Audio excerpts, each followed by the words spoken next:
अस्सलाम वालेकुम।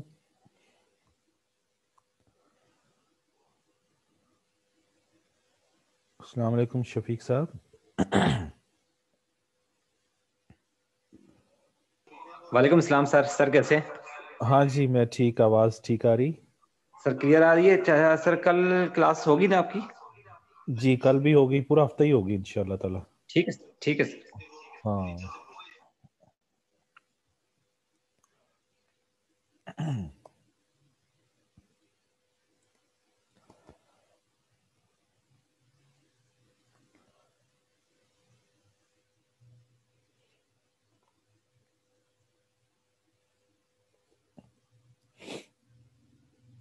जी बिस्मिल्लाहिर्रहमानिर्रहीम। अस्सलाम वालेकुम। तो टॉपिक है अनएम्प्लॉयमेंट एंड इन्फ्लेशन। तो ये असल में दो इकोनॉमिक इश्यूज हैं जो कि इकोनॉमी को फेस करने पड़ते हैं, अनएम्प्लॉयमेंट एंड इन्फ्लेशन। इसी पे बात चल रही है हमारी। Unemployment and inflation. तो गवर्नमेंट क्या चाहती है या लोग क्या चाहते हैं? गवर्नमेंट ये चाहती है कि अनएम्प्लॉयमेंट क्या हो जाए, अनएम्प्लॉयमेंट कम हो जाए या लो हो जाए, या इन अदर वर्ड्स गवर्नमेंट ये चाहती है कि एम्प्लॉयमेंट में क्या हो, एम्प्लॉयमेंट में इजाफा हो। नंबर टू, गवर्नमेंट ये चाहती है कि प्राइसेस जो हैं वो इकोनॉमी में लो हो जाए, यानी इन अदर वर्ड्स गवर्नमेंट ये चाहती है कि प्राइस जो है प्राइस स्टेबिलिटी आए, प्राइस स्टेबिलिटी आए। अच्छा, तो लेकिन प्रॉब्लम ये है कि ये दोनों जो ऑब्जेक्टिव हैं, यानी कि अनएम्प्लॉयमेंट भी कम हो जाए और प्राइसेस भी कम हो जाए, ये दोनों ऑब्जेक्टिव साइमल्टेनियसली अचीव नहीं हो सकते।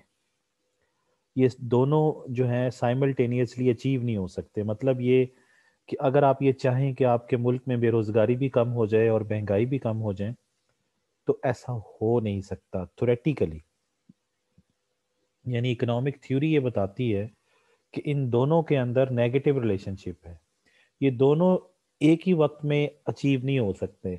मतलब कि अगर आप चाहते हैं कि अनएम्प्लॉयमेंट कम हो तो आपको महंगाई कबूल करनी पड़ेगी, यानी प्राइसेस हाई कबूल करनी पड़ेगी। या फिर अगर आप ये चाहते हैं कि प्राइसेस कम हो जाएं तो आपको अनएम्प्लॉयमेंट को कबूल करना पड़ेगा। तो ये दोनों बीमारियां जो हैं उनमें से एक बीमारी कम हो सकती है, दोनों बैक वक्त जो हैं वो कम नहीं हो सकती, और एक की वजह से दूसरी जनरेट हो जाती है। ठीक है ना जी। तो अब ये जो दोनों ऑब्जेक्टिव्स मैंने आपको बताए हैं, these both objectives both objectives cannot be achieved. Both objectives cannot be achieved simultaneously. क्यों? तो उसकी क्या वजह है? क्यों नहीं ऐसा हो सकता कि हमारे मुल्क में बेरोजगारी भी कम हो जाए और कीमतें भी कम हो जाएं? ऐसा क्यों नहीं हो सकता? तो मैं आपको बता रहा हूँ कि उसकी वजह क्या है। उसकी वजह ये है कि जब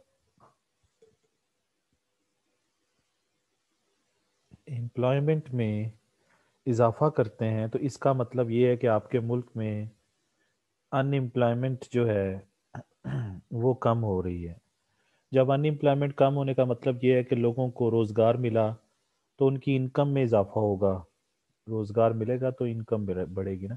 तो इनकम में इजाफा होगा, जब इनकम में इजाफा होगा लोगों की तो वो डिमांड करेंगे, जिसके नतीजे में एग्रीगेट डिमांड में इजाफा हो जाएगा, और एग्रीगेट डिमांड में जब इजाफा होगा तो कीमतें भी क्या हो जाएंगी, बढ़ जाएंगी। तो आप यहाँ पे ये देखिए कि अनएम्प्लॉयमेंट अगर कम किया जाए तो अनएम्प्लॉयमेंट के कम करने के नतीजे में जो उसका साइड इफेक्ट है वो कीमतों का बढ़ना है। इसका मतलब ये है कि अगर आप ये चाहते हैं कि आपके मुल्क में बेरोजगारी कम हो जाए तो ये वाली बीमारी तो कम हो जाएगी, लेकिन इसका साइड इफेक्ट ये आएगा।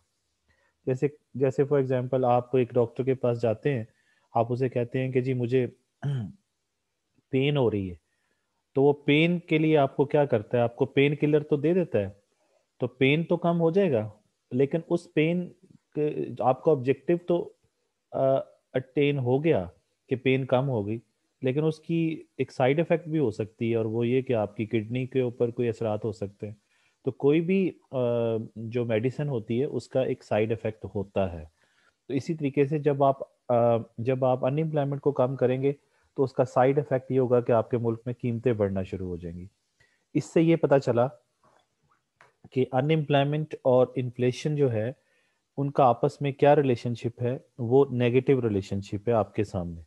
This shows the negative relationship between unemployment and inflation. ठीक है ना जी। तो ये नेगेटिव रिलेशनशिप एग्जिस्ट करता है, इसीलिए मैंने ये कहा था कि आप अगर चाहें कि अनएम्प्लॉयमेंट भी कम हो जाए और कीमतें भी कम हो जाएं तो ऐसा नहीं हो सकता। प्राइसेस क्या हो जाए, कम हो जाए, तो ऐसा नहीं हो सकता, क्योंकि दोनों में पॉजिटिव जो है वो रिलेशनशिप नहीं है बल्कि नेगेटिव रिलेशनशिप है। यानी ये तो आपके या किसी भी गवर्नमेंट के ये ऑब्जेक्टिव तो हो सकते हैं, ये क्या हो सकते हैं, ऑब्जेक्टिव्स ऑफ फिस्कल पॉलिसी। क्योंकि फिस्कल पॉलिसी का ताल्लुक आपको पता है कि किसके साथ होता है, गवर्नमेंट के साथ होता है। तो गवर्नमेंट के ये ऑब्जेक्टिव तो हो सकते हैं, लेकिन गवर्नमेंट को भी इतनी अकल तो है ना, वहाँ भी इकोनॉमिस्ट बैठे हुए हैं कि ये दोनों चीज़ें साइमल्टेनियसली आप नीचे की तरफ लेके नहीं जा सकते कि इसको भी नीचे ले जाएं और इसको भी नीचे ले जाएं। ये सियासतदान लोग तो कह सकते हैं ऐसी बातें, लेकिन इकोनॉमिस्ट नहीं कह सकते। तो इन ऑब्जेक्टिव में से अब एक ऑब्जेक्टिव आपको चूज करना पड़ेगा। या तो आप बेरोजगारी में कमी का, अगर आप कहते हैं कि हम बेरोजगारी कम हो जाए, तो फिर आपको ये पहला ऑब्जेक्टिव चुनना पड़ेगा। तो फिर दूसरा ऑब्जेक्टिव आप नहीं चुन सकते, क्योंकि उसके नतीजे में जब आप बेरोजगारी में कमी लाएंगे तो ऑटोमेटिकली जो है वो प्राइसेस में क्या होगा, इजाफा हो जाएगा। या अगर आप कहते हैं कि हम प्राइसेस में कमी को चुनेंगे तो फिर ये वाला नहीं होगा। तो इसीलिए मैंने कहा कि both objectives can not be achieved simultaneously, और उसकी रीजन मैंने आपको नीचे देख के समझा भी दी है कि क्या रीजन हो सकती है वहां पे। ठीक है। तो इसका मतलब ये है कि अनएम्प्लॉयमेंट का और प्राइसेस का नेगेटिव रिलेशनशिप है, लेकिन एम्प्लॉयमेंट का एम्प्लॉयमेंट का अगर हम देखें तो एम्प्लॉयमेंट का प्राइसेस के साथ रिलेशनशिप पॉजिटिव है। ठीक है ना जी। अनएम्प्लॉयमेंट का तो नेगेटिव है, बट पॉजिटिव रिलेशनशिप है बिटवीन एम्प्लॉयमेंट एंड इन्फ्लेशन। उनका आपस में पॉजिटिव है, ये आपके सामने कि अगर एम्प्लॉयमेंट में इजाफा होगा तो आपके मुल्क में कीमतों में भी इजाफा होगा। तो एम्प्लॉयमेंट के साथ एम्प्लॉयमेंट के साथ तो रिलेशनशिप आपके सामने है। एम्प्लॉयमेंट के साथ पॉजिटिव रिलेशनशिप है, ठीक है ना, ये एम्प्लॉयमेंट के साथ पॉजिटिव रिलेशनशिप है प्राइसेस के साथ, लेकिन अनएम्प्लॉयमेंट के साथ नेगेटिव रिलेशनशिप है। ठीक हो गया। अच्छा जी। तो जो मेन चीज़ है वो मैंने आपको बताई कि मेन चीज़ ये है कि प्राइसेस और अनएम्प्लॉयमेंट के अंदर जो रिलेशनशिप है वो क्या है, वो नेगेटिव है। ये बड़ी इंपॉर्टेंट चीज़ है जो आपने समझनी है कि अनएम्प्लॉयमेंट और प्राइसेस के अंदर जो रिलेशनशिप है वो नेगेटिव है। लेकिन कुछ कंट्रीज के अंदर ये भी ये थ्योरी है, दिस इज इकोनॉमिक थ्योरी। ये क्या है, ये इकोनॉमिक थ्योरी है, और इस इकोनॉमिक थ्योरी को मैं मज़ीद भी एक्सप्लेन करूंगा। इसको वैसे फिलिप्स कर्व भी कहते हैं, फिलिप्स कर्व। अभी इस पे मज़ीद बात करते हैं बहरहाल। तो लेकिन एक और मैं बात बता रहा हूँ कि कुछ कंट्रीज के अंदर प्रैक्टिकली ये देखा गया है, प्रैक्टिकली, ये थ्योरेटिकल बात कर रहा था मैं ऊपर, थ्योरेटिकल ये बता रहा था कि अनएम्प्लॉयमेंट और प्राइसेस में नेगेटिव रिलेशनशिप है, लेकिन प्रैक्टिकली देखा गया है कि in some countries, in uh, in some countries there exist there exist a positive relationship between unemployment and inflation. ये बात इसके अगेंस्ट है, किसके भला? इकोनॉमिक थ्योरी के अगेंस्ट है. This is against to the economic theory. Economic theory, और कौन सी थ्योरी? थ्योरी का नाम मैंने बताया कि उस थ्योरी को फिलिप्स कर्व थ्योरी कहते हैं, तो वो अभी मैंने डिस्कस करना भी है मजीद भी आपके साथ. तो ये देखें, वो तो बता रहा है कि नेगेटिव रिलेशनशिप होता है अनएम्प्लॉयमेंट और प्राइसेस के अंदर, और नेगेटिव कैसे होता है मैंने आपको चैनल बना के भी समझाया. लेकिन कुछ कंट्रीज में ये देखने में आता है कि वहाँ पर पॉजिटिव रिलेशनशिप है, और अगर पॉजिटिव रिलेशनशिप है तो इसका मतलब ये है कि उस मुल्क के अंदर अनएम्प्लॉयमेंट भी बढ़ रही है और उस मुल्क के अंदर कीमतें भी बढ़ रही हैं, यानी दोनों बीमारियां बैक वक्त वहां पे नजर आ रही हैं. हालांकि ऐसा नहीं होता. ये देखें, मैंने कहा कि नेगेटिव रिलेशनशिप है, और नेगेटिव रिलेशनशिप का मतलब ये है कि अनएम्प्लॉयमेंट अगर कम होगी तो प्राइसेस बढ़ जाएंगी, और अनएम्प्लॉयमेंट अगर बढ़ेगी तो प्राइसेस क्या हो जाएंगी? कम हो जाएंगी. तो ये नेगेटिव रिलेशनशिप है. ये ये किसने बताया हुआ है? ये इकोनॉमिक थ्योरी बताती है आपको, या फिलिप्स कर्व थ्योरी बताती है ये वाली चीज़. और ये बात मैंने आपको यहाँ पर भी समझाई है. ये देखें कि अनएम्प्लॉयमेंट जब कम हो जाएगी तो प्राइसेस क्या हो जाती हैं? बढ़ जाती हैं. ये आपके सामने प्राइसेस बढ़ रही हैं. तो नेगेटिव रिलेशनशिप. लेकिन मैंने आपको बताया कि कुछ कंट्रीज में ये देखा गया, जैसे पाकिस्तान भी उस उन कंट्रीज में शामिल है जहां पर अनएम्प्लॉयमेंट भी बढ़ रही है और इन्फ्लेशन भी है. तो इसका मतलब ये है कि इस सिचुएशन को जब ये पॉजिटिव रिलेशनशिप हो जाता है, तो पॉजिटिव रिलेशनशिप हो जाता है, तो इसको किसके अंदर? Between unemployment and prices. तो इस चीज को हम एक टर्म यूज करते हैं और इसे हम कहते हैं stagflation. This is called stagflation. Stagflation समझ आ गया? तो सॉरी, ये है स्टैगफ्लेशन. तो स्टैगफ्लेशन क्या होता है एक्चुअली? यहाँ पर अगर आप नोटिस करें तो अनएम्प्लॉयमेंट भी बढ़ रही है और इन्फ्लेशन भी बढ़ रही है. अनएम्प्लॉयमेंट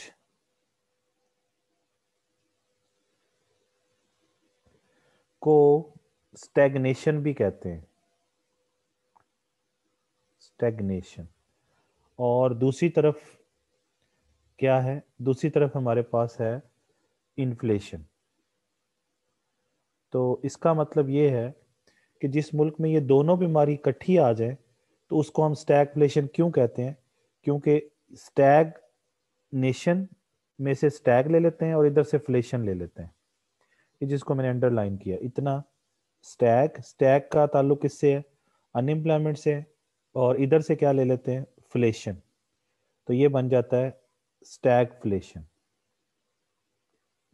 स्टैगफ्लेशन मींस कि इतना हिस्सा, स्टैग का ताल्लुक किससे है? अनएम्प्लॉयमेंट से, और इसका ताल्लुक किससे है? इन्फ्लेशन से. तो जब किसी मुल्क में दोनों बीमारियां इकट्ठी होके आ रही हों और दोनों का रिलेशनशिप नेगेटिव ना हो बल्कि पॉजिटिव हो, तो फिर हम उसे क्या कहते हैं? फिर हम कहते हैं कि उस मुल्क के अंदर स्टैगफ्लेशन है, और पाकिस्तान के अंदर स्टैगफ्लेशन है. ठीक है जी. पाकिस्तान के अंदर क्या है?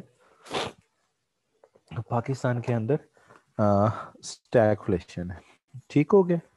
अच्छा, अब आगे चलते हैं. नेक्स्ट जो बात मैं आपको समझा रहा हूँ वो ये है कि फिलिप्स कर्व में आपको समझाना चाह रहा हूँ. The Philips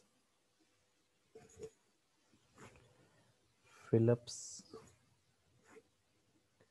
curve. लेकिन फिलिप्स कर्व समझाने से पहले एक चीज़ और मैं आपको डिस्कस कर दूं जो मैंने पहले भी की हुई है, वो है वो मैं यहाँ पे समझा देता हूँ। That is called full employment. ये मैं एक्चुअली पहले समझा चुका हूँ, लेकिन ऐसे ही आपको दोबारा भी बता देता हूँ कि फुल एम्प्लॉयमेंट का मतलब ये होता है कि जब साइक्लिकल अनएम्प्लॉयमेंट 0% हो और स्ट्रक्चरल अनएम्प्लॉयमेंट पॉजिटिव हो और फ्रैक्शनल अनएम्प्लॉयमेंट भी पॉजिटिव हो, और आप जानते हैं कि टोटल अनएम्प्लॉयमेंट जो है उसकी इक्वेशन, क्योंकि इन तीनों को ऐड करेंगे तो फिर हमारे पास आ जाती है टोटल अनएम्प्लॉयमेंट, तो वो भी पॉजिटिव हो। अगर ये चीज़ें मौजूद हों तो इसको हम फुल एम्प्लॉयमेंट कहते हैं। यानी फुल एम्प्लॉयमेंट का मतलब है कि साइक्लिकल अनएम्प्लॉयमेंट का ज़ीरो होना। अगर साइक्लिकल अनएम्प्लॉयमेंट ज़ीरो है तो इन दोनों का सम जो है वही टोटल अनएम्प्लॉयमेंट है, क्योंकि टोटल अनएम्प्लॉयमेंट है CU plus SU plus FU। तो मैंने आपको बताया था कि अगर ये 0% है और ये फॉर एग्जांपल 1% है और ये 2% है, तो ये टोटल अनएम्प्लॉयमेंट आपके पास 3% आ जाती है, और इसको हम फुल एम्प्लॉयमेंट ही कहते हैं। हालांकि उस वक्त भी अनएम्प्लॉयमेंट मौजूद है, बेरोजगारी की शरह 3% है, लेकिन फिर भी इसको हम क्या कहते हैं, फुल एम्प्लॉयमेंट, क्योंकि असल जो अनएम्प्लॉयमेंट है ना वो ये वाली है। और अगर ये वाली जीरो है तो फिर इसका मतलब ये है कि ये फुल एम्प्लॉयमेंट है। और ये जो 3% आ रही है जो इन दोनों का सम है, ये जो आ रही है टोटल अनएम्प्लॉयमेंट है, इसको हम नेचुरल रेट ऑफ अनएम्प्लॉयमेंट कहते हैं। इसे क्या कहते हैं? Natural rate of unemployment. तो नेचुरल रेट ऑफ अनएम्प्लॉयमेंट कह लीजिए या फुल एम्प्लॉयमेंट कह लीजिए,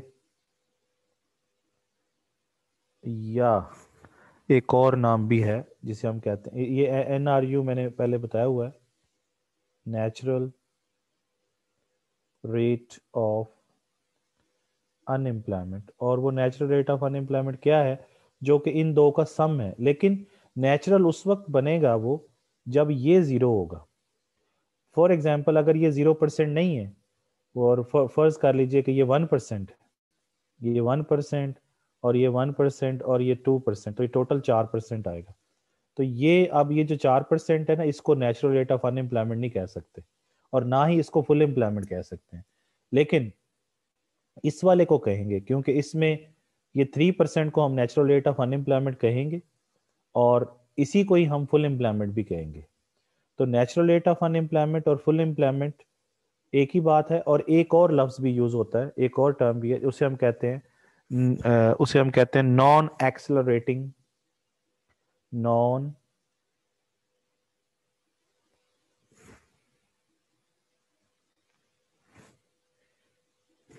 non accelerating inflation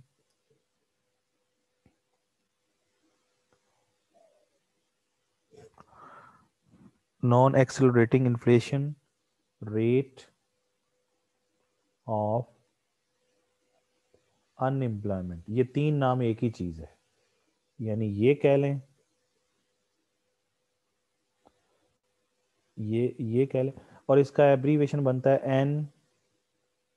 NAIRU। NAIRU, या नेचुरल ये कह लें, ये कह लें, ये कह लें, एक ही बात है। और उसके लिए कंडीशन मैंने अभी बताई कि फुल एम्प्लॉयमेंट का मतलब ये नहीं है कि सब लोगों को रोजगार मिल गया, ये अपने दिमाग में बिठा लें। फुल एम्प्लॉयमेंट का मतलब ये नहीं है कि हर किसी को जॉब मिल गई है। फुल एम्प्लॉयमेंट का मतलब ये है कि साइक्लिकल अनएम्प्लॉयमेंट जीरो हो गई है, ये ध्यान में रखें। जब साइक्लिकल अनएम्प्लॉयमेंट जीरो हो जाएगी तो फिर जो बाकी मांदा अनएम्प्लॉयमेंट बचेगी उसको नेचुरल रेट ऑफ अनएम्प्लॉयमेंट भी कहेंगे। और चूंकि साइक्लिकल अनएम्प्लॉयमेंट जीरो हो चुकी है तो इस वजह से उसी नेचुरल रेट ऑफ अनएम्प्लॉयमेंट को फुल एम्प्लॉयमेंट भी कहेंगे, क्योंकि मैंने आपको कहा कि फुल एम्प्लॉयमेंट के लिए फुल एम्प्लॉयमेंट के लिए या नेचुरल रेट ऑफ अनएम्प्लॉयमेंट के लिए या NA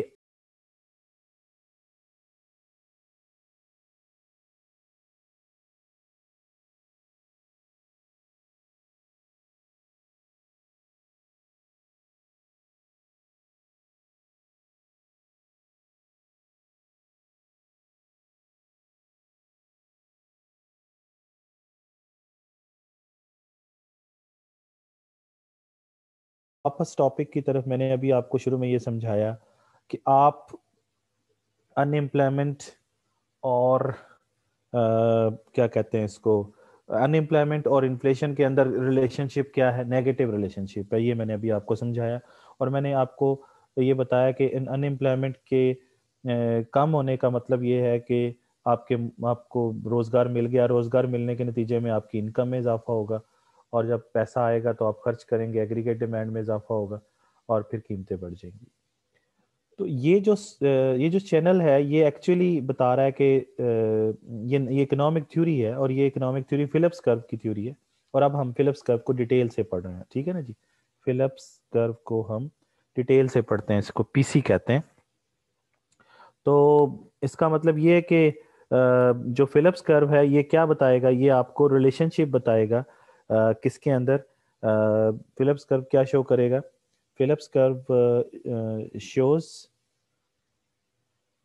the relationship.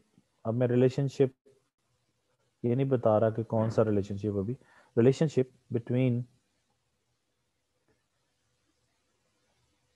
Unemployment and inflation. तो ये एक रिलेशनशिप बता रहा है फिलिप्स कर्व, ठीक है। अब फिलिप्स कर्व जो है यानी PC shows the relationship between unemployment and inflation. ये फिलिप्स कर्व की कहानी है। अच्छा, फिलिप्स कर्व जो है वो आ, दो तरह से है। एक को हम शॉर्ट रन फिलिप्स कर्व कहते हैं, एक को हम क्या कहते हैं, short run Phillips curve.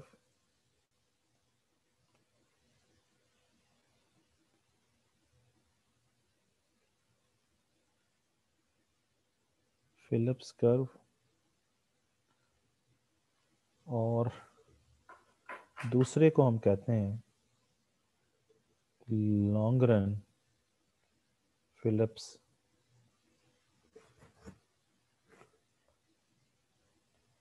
Phillips curve. ये दो जो है वो इसकी सिचुएशन काइंड्स है, मैं भी बताता हूँ।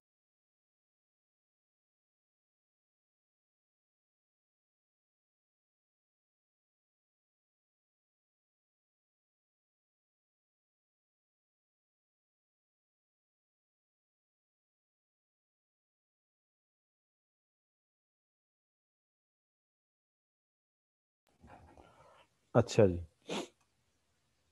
तो हमने दो तरह के फिलिप्स कर्व पढ़ने हैं। एक शॉर्ट रन फिलिप्स कर्व है, और दूसरा जो है हमारे पास क्या है, लॉन्ग रन फिलिप्स कर्व। ये दो पढ़ने हैं हमने। अच्छा, तो शॉर्ट रन फिलिप्स कर्व और लॉन्ग रन फिलिप्स कर्व। सबसे पहले हम डिस्कस करते हैं शॉर्ट, इसको हम कह देते हैं शॉर्ट रन फिलिप्स कर्व, और इसे हम कह देते हैं लॉन्ग रन फिलिप्स कर्व। ये एब्रीविएशन कर लेते हैं, ठीक है। तो शॉर्ट रन जो फिलिप्स कर्व है उसकी पहले डेफिनेशन करते हैं। Short run Phillips curve number 1। तो short run Phillips curve shows the trade-off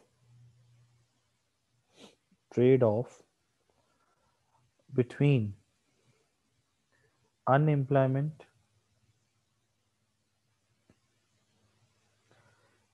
rate and inflation rate, provided provided natural rate of unemployment remains the same. Number 2, expected inflation rate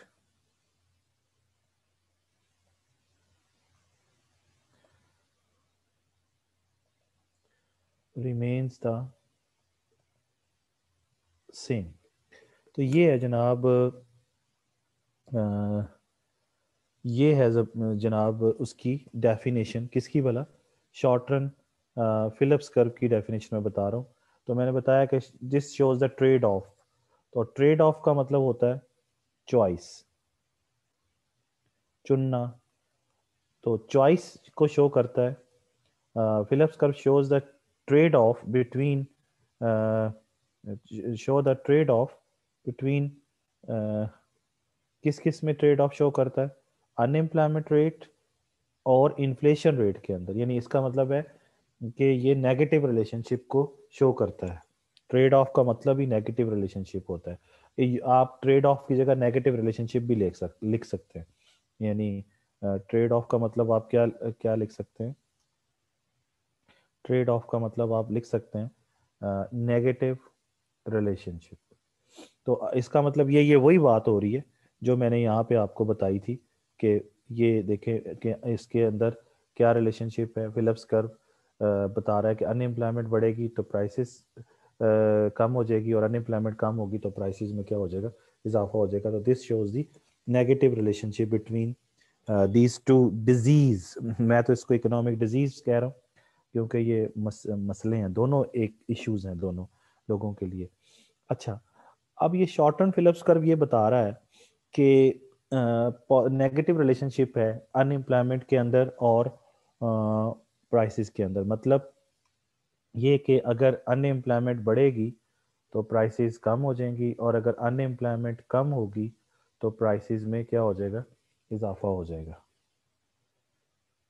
ये negative relationship है। लेकिन ये negative relationship के साथ साथ इस short term Phillips curve के अंदर हमें दो मिल गए हैं अजम्पशन भी। पहला अजम्पशन ये है कि natural rate of unemployment change नहीं होगा, वो सेम रहेगा। और दूसरा अजम्पशन ये है कि एक्सपेक्टेड इन्फ्लेशन रेट भी चेंज नहीं होगा, सेम रहेगा। तो ये इसका मतलब ये है कि शॉर्ट टर्म फिलिप्स कर्व के अंदर दो अजम्पशन भी मौजूद है। अच्छा जी, अब हम शॉर्ट टर्म फिलिप्स कर्व जो है वो बना के भी देख लेते हैं। ये ग्राफ में आपको बना के समझाता हूँ। ये देखिए,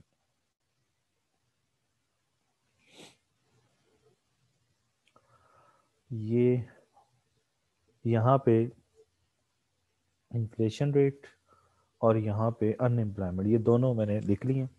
और चूंकि इनका आपस में रिलेशनशिप क्या है? नेगेटिव है ना, तो इसका मतलब इनका कर्व नेगेटिवली स्लोप्ड होगा। This is the Phillips curve, short term Philips curve, और ये नेगेटिवली स्लोप्ड है। This is called short run Phillips curve. अच्छा, अब ये बात समझें कि शॉर्ट टर्म फिलिप्स कर्व ये सारे क्या हैं? ये अनएम्प्लॉयमेंट रेट है, ये भी अनएम्प्लॉयमेंट रेट है, ये भी अनएम्प्लॉयमेंट रेट है, ये भी अनएम्प्लॉयमेंट। लेकिन ये वाला जो अनएम्प्लॉयमेंट रेट है, ये वाला जिसको मैं इसको मैं किसी और कलर से शो कर दूं, ये जो ग्रीन लाइन से मैं, ये जो अनएम्प्लॉयमेंट रेट है, इस अनएम्प्लॉयमेंट रेट को हम नेचुरल रेट ऑफ अनएम्प्लॉयमेंट कहेंगे। ठीक है? इसका मतलब ये है कि where natural rate of unemployment or natural non-accelerating inflation rate of unemployment or full employment exist where short run Phillips curve intersects the sects the x intersect the uh, just a minute.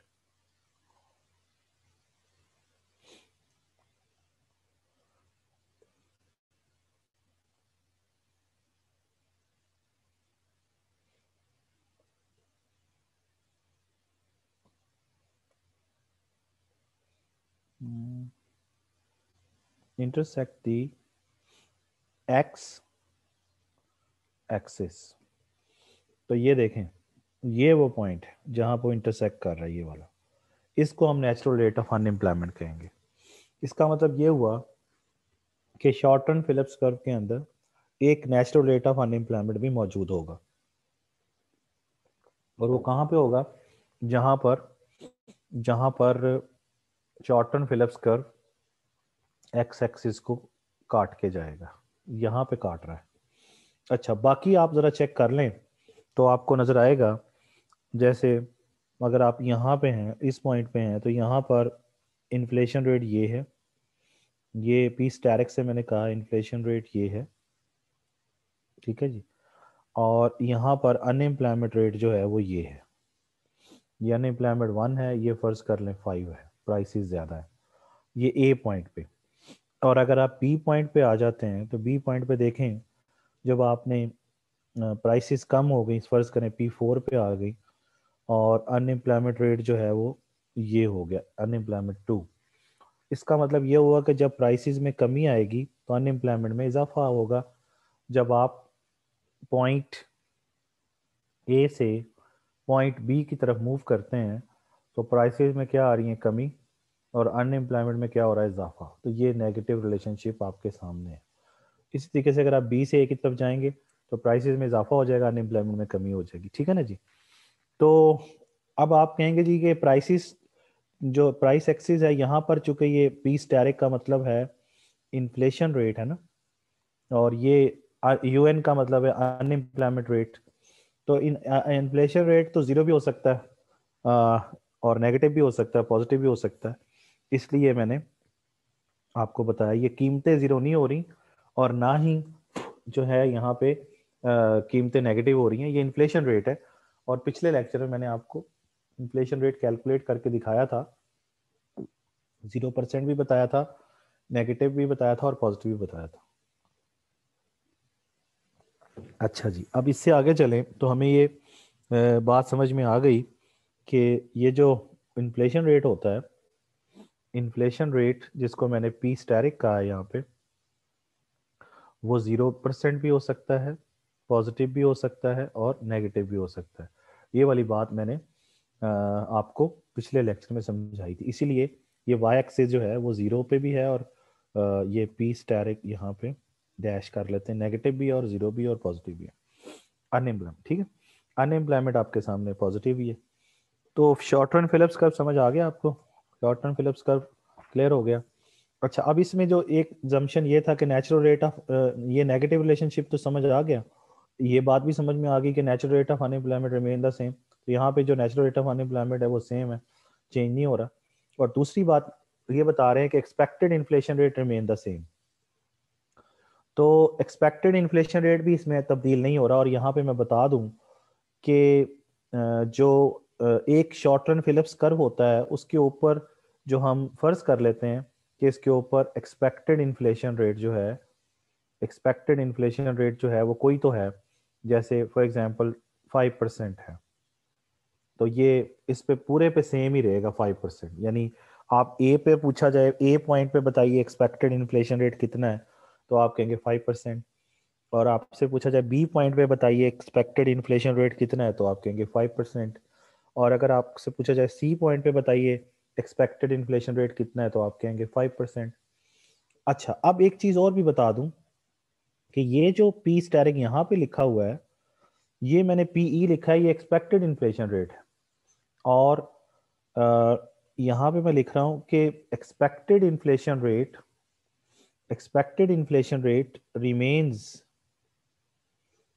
remains the same on the short run Phillips curve।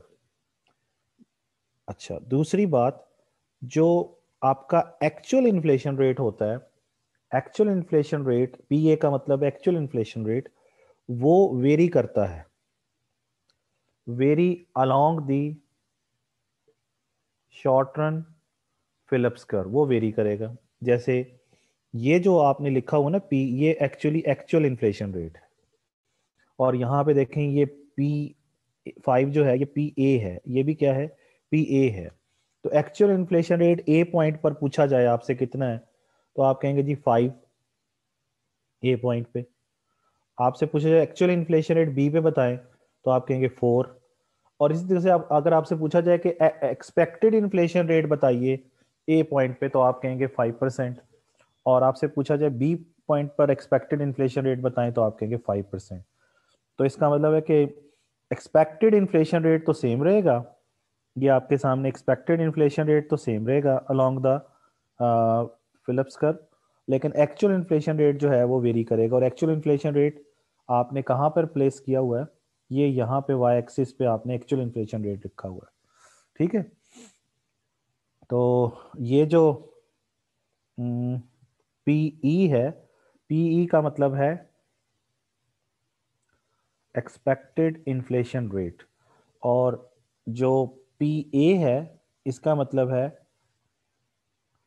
Actual inflation rate. Clear? तो ये दो बातें clear हो गई आपको। तो यहाँ पर एक्चुअली जब हम बात कर रहे होते हैं ना ये वाली, कि प्राइसेस में जब कमी आएगी, तो ये एक्चुअल इन्फ्लेशन रेट की बात कर रहे होते हैं हम यहाँ पे, ये एक्चुअल इन्फ्लेशन रेट, ठीक है ना जी। ये कौन सा इन्फ्लेशन रेट होता है, ये एक्चुअल इन्फ्लेशन रेट होता है। यानी ये जो यहाँ पर भी मैंने ये बात की, ये कौन सी है, एक्चुअल इन्फ्लेशन रेट, ये भी एक्चुअल। लेकिन बार बार एक्चुअल का लफ्ज नहीं यूज करते, बस इन्फ्लेशन रेट कह देते हैं। लेकिन जब शॉर्ट टर्म फिलिप्स कर्व पे आते हैं तो फिर वाजे तौर पर बताते हैं कि इन्फ्लेशन रेट कौन सा। तो इन्फ्लेशन रेट एक्चुअल भी हो सकता है और एक इन्फ्लेशन रेट एक्सपेक्टेड भी हो सकता है, ठीक है जी। तो यहाँ पे हमें जो रिलेशनशिप पता चल गया कि क्या है किसके अंदर, शॉर्ट टर्म फिलिप्स कर्व के अंदर। तो मैंने आपको ये बताया कि जो पॉइंट, ये जो यहाँ पर एट पॉइंट सी पर ये वाली बात पूरी हो रही है, जहाँ पर शॉर्ट टर्म फिलिप्स कर्व जो है वो इंटरसेक्ट करता है किसको, एक्स एक्सिस को, ठीक है ना जी। इसको हम नेचुरल रेट ऑफ अनएम्प्लॉयमेंट कहते हैं, ठीक हो गया। अच्छा, अब चलें एक और बात समझें, वो ये कि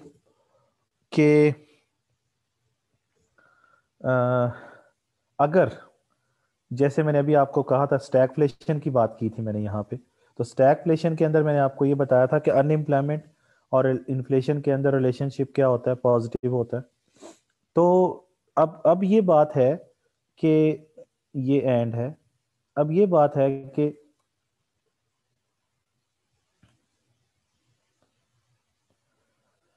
अगर आपसे कहा जाए कि स्टैगफ्लेशन की सूरत में फिलिप्स कर्व कैसा होगा, तो आपके सामने कैसा होगा, पॉजिटिव रिलेशनशिप है ना, तो आप कहेंगे जी पॉजिटिवली स्लोप्ड ही होगा। यानी यहाँ पे अनएम्प्लॉयमेंट और यहाँ पे इन्फ्लेशन रेट, और ये इन्फ्लेशन रेट ना लिखें तो एक्चुअल ही होता है, लिख दें तो आपकी मर्जी, ए लिखना चाहें तो लिख दें, ना भी लिखें तो इसका मतलब एक्चुअल होता है। ये है शॉर्ट, ये फिलिप्स कर्व होगा किस सूरत में, स्टैगफ्लेशन की सूरत में। अगर यानी in case of stagflation Phillips curve is positively sloped.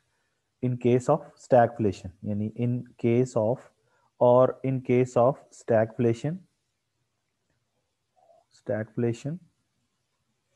Phillips curve is positively sloped। लेकिन ये एक्सेप्शनल केस है, दिस इज कॉल्ड एक्सेप्शनल, क्योंकि ये हर मुल्क में नहीं होता, एक्सेप्शनल केस है। नॉर्मली जो फिलिप्स कर्व होता है वो नेगेटिवली स्लोप्ड होता है, ठीक है।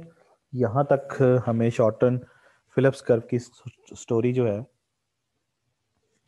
वो समझ में, मेरा ख्याल है कि आ गई होगी, ठीक है। अच्छा, अब यहाँ पे एक चीज़ और समझिए कि आप लोगों को ये मैंने बताया था, ये दोनों क्या हैं, दीज आर दी assumptions है ना, assumptions of short run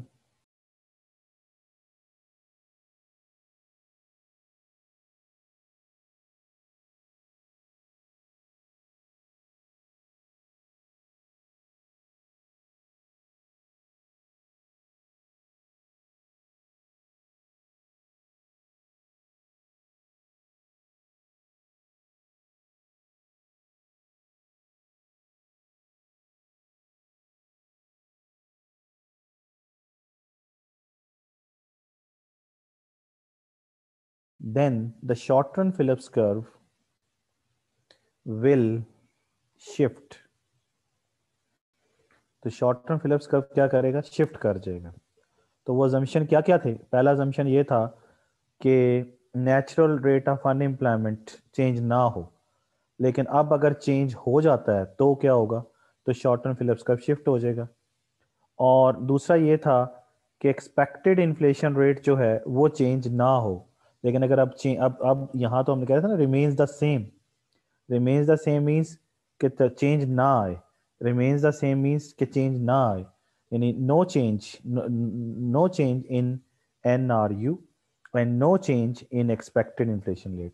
लेकिन अब अगर चेंज आ जाता है, तब्दीली आ जाती है, तो क्या होगा, तो फिर ये होगा जनाब कि इसका मतलब ये है कि चेंज आ जाएगा, तो शॉर्ट टर्म फिलिप्स कर्व क्या होगा, शिफ्ट कर जाएगा। ठीक है, शॉर्ट टर्म फिलिप्स कर्व क्या कर जाएगा, शिफ्ट कर जाएगा। तो लेकिन मैंने आपको बताया कि हर एक शॉर्ट टर्म फिलिप्स के साथ एक नेचुरल रेट ऑफ अनएम्प्लॉयमेंट और एक ही एक्सपेक्टेड इन्फ्लेशन रेट जो होता है वो मौजूद होता है।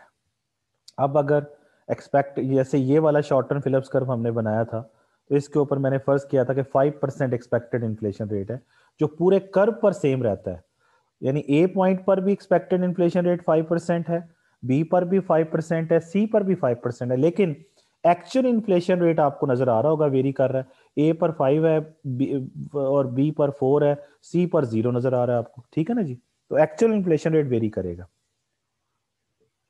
हम्म अब जैसे फॉर एग्जांपल ये अनएम्प्लॉयमेंट रेट,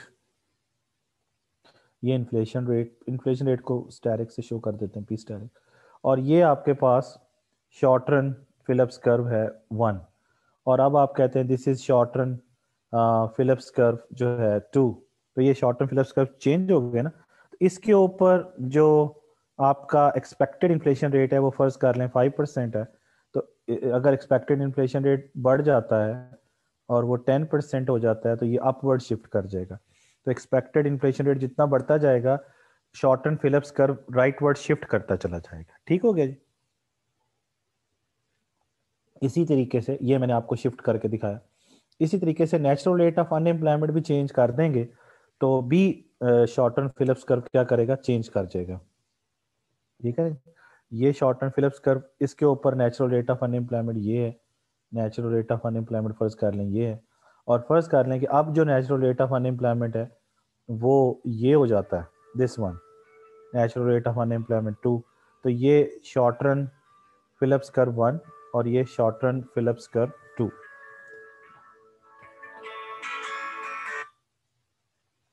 तो ये आपके सामने मैंने short run Phillips curve shift करके दिखाए। इधर मैंने क्या किया है, इधर मैंने नेचुरल रेट ऑफ अनएम्प्लॉयमेंट को चेंज किया है, ये आपके सामने है, नेचुरल रेट ऑफ अनएम्प्लॉयमेंट मैंने चेंज किया है, और शॉर्ट टर्म फिलिप्स कर्व जो है वो शिफ्ट करके दिखाया है। इधर मैंने क्या किया है, इसके अंदर अगर आप देखें तो यहाँ पर फर्ज कर लें कि नेचुरल रेट ऑफ अनएम्प्लॉयमेंट ये है, तो इस पर भी नेचुरल रेट ऑफ अनएम्प्लॉयमेंट यही है, दोनों जगहों पर natural rate of unemployment same है, लेकिन फिर भी एक्सपेक्टेड इन्फ्लेशन रेट के चेंज होने की, ये ए पॉइंट पर और ये बी पॉइंट दोनों पर natural rate of unemployment same है, बट एक्सपेक्टेड इन्फ्लेशन रेट के चेंज होने की वजह से, एक्सपेक्टेड इन्फ्लेशन रेट चेंज होने की वजह से ये देखें ये अब शिफ्टिंग हो रही है। ये क्लियर होगी बात, तो ये आपको मैंने short term Phillips curve shift करके दिखा दिया है। ठीक है, अच्छा अब जो है वो अगली चीज जो हमने समझनी है वो ये है कि लॉन्ग रन फिलिप्स कर्व क्या होता है। लॉन्ग रन फिलिप्स कर्व के ऊपर बात करते हैं, ये मैंने पहला आपको समझाया है, शॉर्ट रन फिलिप्स कर्व, ये this is short run Phillips curve, और अब हम लॉन्ग रन फिलिप्स कर्व की बात करते हैं। Number 2 is long run Phillips curve. तो लॉन्ग रन फिलिप्स कर्व पे बात करते हैं। लॉन्ग रन फिलिप्स कर्व क्या बताता है, इसकी डेफिनेशन पहले मैं लिख देता हूँ आपको। लॉन्ग रन फिलिप्स कर्व जो है वो क्या शो करता है? Just a minute.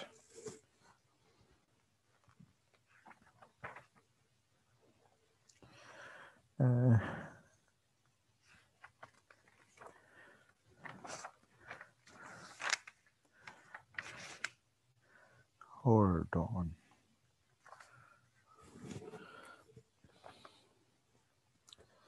Long run, long run Phillips curve, long run Phillips curve जो है वो exists where, where क्या, where uh, where actual inflation rate is equal to expected inflation rate। ये पहली बात है। नंबर टू,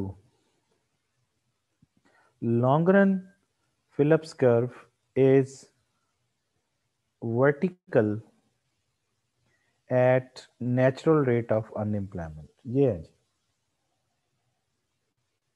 आपके सामने दो बातें। अब इनको मैं समझा देता हूं आपको, ये दोनों बातें क्या है। इसमें पहली बात ये है कि natural long run Phillips curve कहाँ पे एग्जिस्ट करेगा? जहां पर एक्चुअल इन्फ्लेशन रेट जो है वो एक्सपेक्टेड इन्फ्लेशन रेट के क्या हो जाता है, बराबर हो जाता है। और दूसरी बात ये कही गई है कि लॉन्ग रन फिलिप्स कर्व जो है वर्टिकल होता है किस पॉइंट के ऊपर? जहां पर natural rate of unemployment exist करता है। ठीक है ना जी। इसको अब हम इसका कर्व बना लेते हैं। ये देखिए, ये अनएम्प्लॉयमेंट रेट और ये आपके पास एक्चुअल इन्फ्लेशन रेट, या इन्फ्लेशन रेट भी कह लें तो कोई मसला नहीं है। तो फर्ज करें आपके पास ये शॉर्ट रन फिलिप्स कर्व 1 है, और शॉर्ट रन फिलिप्स कर्व के ऊपर फर्ज कर लें जो आपके पास एक्सपेक्टेड इन्फ्लेशन रेट है वो 0%। तो देखें कहां पर ये दोनों बराबर हो रहे हैं। इस जगह पे। किस जगह पे? ये इस जगह पे। इस जगह पर ये वाली बात पूरी हो गई है ना। ये जो पॉइंट है जिसको मैंने ग्रीन किया है, इस जगह पर देखें तो एक्चुअल इन्फ्लेशन रेट भी 0% है। ये देखें, ये 0% एक्चुअल इन्फ्लेशन रेट, और इसी जगह पर एक्सपेक्टेड इन्फ्लेशन रेट जो है, ये एक्सपेक्टेड इन्फ्लेशन रेट भी 0%। तो इसका मतलब इस ये पॉइंट एक्चुअली है तो शॉर्ट रन फिलिप्स कर्व पर एक पॉइंट, लेकिन ये लॉन्ग रन फिलिप्स कर्व पर भी एक पॉइंट है। अब जो मैंने अभी बात की थी कि अगर एक्सपेक्टेड इन्फ्लेशन रेट चेंज होगा तो फिर शॉर्ट टर्म फिलिप्स कर्व भी शिफ्ट करेगा, तो हम एक्सपेक्टेड इन्फ्लेशन रेट को चेंज कर देते हैं। जैसे फॉर एग्जांपल मैं ये एक नया शॉर्ट टर्म फिलिप्स कर्व बनाता हूँ, और ये है शॉर्ट टर्म फिलिप्स कर्व 2, और इसके ऊपर जो एक्सपेक्टेड इन्फ्लेशन रेट है, एक्सपेक्टेड इन्फ्लेशन रेट है वो 5% है फॉर एग्जांपल। कितना? 5%। ठीक है जी। और एक और शॉर्ट टर्म फिलिप्स कर्व बनाते हैं, शॉर्ट रन फिलिप्स कर्व, और यहाँ पर जो ये 3 है, यहाँ पर जो एक्सपेक्टेड इन्फ्लेशन रेट है वो फर्ज कर लें 10%। ठीक है ना जी। तो फर्ज कीजिए कि इस पॉइंट को मैं अगर इसके साथ एक्सटेंड कर दूं, तो मैं आपसे पूछता हूं कि इस जगह पर एक्चुअल इन्फ्लेशन रेट कितना है? तो आप क्या कहेंगे? इस जगह पर एक्चुअल इन्फ्लेशन रेट तो ये है ना, ये वाला एक्चुअल इन्फ्लेशन रेट आप कहेंगे यहाँ पर कितना है? 5%। तो देखें, एक्चुअल इन्फ्लेशन रेट भी 5% और एक्सपेक्टेड भी क्या हो गया? 5%। ये दोनों बराबर हो गए ना, ये वाली बात जो मैं यहाँ पे कर रहा था, है ना। तो इसका मतलब ये पॉइंट भी लॉन्ग रन फिलिप्स कर्व का एक पॉइंट है। इसी तरीके से अगर मैं इसको मजीद एक्सटेंड कर लूँ, यहाँ पे आ जाऊँ इस जगह पर, ये ए पॉइंट, ये बी पॉइंट और ये सी पॉइंट, तो इस ए पॉइंट पर भी आप ज़रा चेक करें तो मैं कहता हूँ यहाँ पे एक्चुअल इन्फ्लेशन रेट कितना है? तो एक्चुअल इन्फ्लेशन रेट यहाँ पे है जी 10%। तो यहाँ पर भी बराबर है। और यहाँ पर एक्चुअल इन्फ्लेशन रेट कितना है, वो आपके पास सामने 0%। तो इसका मतलब ये हुआ कि अगर हम इन पॉइंट्स को एक्सटेंड कर दें तो ये जो एक्सटेंड करने के बाद ये जो मेरे पास एक कर्व आ गया है, इसको हम लॉन्गरन फिलिप्स कर्व कह सकते हैं। यानी joining the points A B and C we got the long run Phillips curve, ये वाली बात देखें। और यहाँ पर जो इस जगह पर जो अनएम्प्लॉयमेंट रेट होगा वो नेचुरल रेट ऑफ अनएम्प्लॉयमेंट कहलाएगा। तो ये वाली बात आ गई कि natural long run Phillips curve is vertical, और वर्टिकल किस पॉइंट पर होगा, इधर नहीं है, इस जगह पे नहीं है, इस जगह पे नहीं है, बल्कि नेचुरल रेट ऑफ अनएम्प्लॉयमेंट जहां पे होगा वहीं पर ये वर्टिकल होगा, तो वो लॉन्गरन फिलिप्स कर्व है। और जरा गौर करें, पॉइंट ए पर देखें, पॉइंट बी पर देखें, पॉइंट सी पर देखें, इन तीनों पॉइंट्स पर आपको नजर आएगा कि एक्चुअल इन्फ्लेशन रेट और एक्सपेक्टेड इन्फ्लेशन रेट जो है वो दोनों क्या है, बराबर होते हैं। जैसे ए पर देखें तो 10% एक्चुअल इन्फ्लेशन रेट है और 10% ही एक्सपेक्टेड इन्फ्लेशन रेट है। ठीक है ना जी, ये एक्सपेक्टेड इन्फ्लेशन रेट, क्योंकि एक शॉर्ट टर्म फिलिप्स कर्व के ऊपर मैंने आपको बताया था कि शॉर्ट टर्म फिलिप्स कर्व के ऊपर एक्सपेक्टेड इन्फ्लेशन रेट सेम रहता है, लेकिन एक्चुअल इन्फ्लेशन रेट जो है वो वेरी करता है। ठीक है ना जी। तो ये आपके सामने लॉन्ग रन फिलिप्स कर्व उन पॉइंट्स को मिला के बनाया है। ये बी पॉइंट पर भी ये देखें, ये 5% है, तो ये भी कितना है, 5% है। सी पॉइंट पर ये 0% है, तो ये भी कितना है, ये भी 0% है, ये आपके सामने। ठीक है ना। तो इसका मतलब ये है कि लॉन्ग रन फिलिप्स कर्व कहाँ पे एग्जिस्ट करता है, जहाँ पर नेचुरल रेट ऑफ अनएम्प्लॉयमेंट होता है और जहाँ पर एक्चुअल इन्फ्लेशन रेट और एक्सपेक्टेड इन्फ्लेशन रेट जो है वो वहाँ पे क्या होते हैं, बराबर होते हैं। जैसे मैंने अभी आपको बताया भी है कैसे होते हैं। ठीक है ना जी, क्योंकि एक्चुअल इन्फ्लेशन रेट और एक्सपेक्टेड इन्फ्लेशन रेट क्या है, यहाँ पे बराबर है। जैसे पहले आपको नजर आएगा 0% बराबर है 0%, फिर ये 5% बराबर है 5%, और फिर 10% बराबर है 10%, ऐसे ही है ना जी। तो ये सी पॉइंट पे है, ये जो 5 वाला है ये बी पॉइंट पे है, ये ए पॉइंट पे है। तो ये वाली कंडीशन जो मैंने भी आपको बताई थी कि एक्चुअल इन्फ्लेशन रेट और एक्सपेक्टेड इन्फ्लेशन रेट जो है दोनों बराबर हों, तो वहाँ पे long run Phillips curve exist करता है। ठीक हो गया, तो यहाँ तक कहानी समझ आ गई अब आपको। अच्छा, अब एक चीज और मैं आपको समझा दूं और उसके बाद फिर अगली बात करते हैं कि long run Phillips curve shift कब करेगा। लॉन्ग रन फिलिप्स कर्व जब शिफ्ट करेगा, चूंकि मैंने आपको बताया कि लॉन्ग रन फिलिप्स कर्व जो है वो वर्टिकल होता है, और किस पॉइंट पर होता है, जहां पर नेचुरल रेट ऑफ अनएम्प्लॉयमेंट होता है। तो इसका मतलब ये है कि अगर natural rate of unemployment change हो जाएगा तो फिर Phillips curve, long run Phillips curve भी शिफ्ट कर जाएगा। यानी if there is if there is a change in natural rate of unemployment, long run Phillips curve shifts।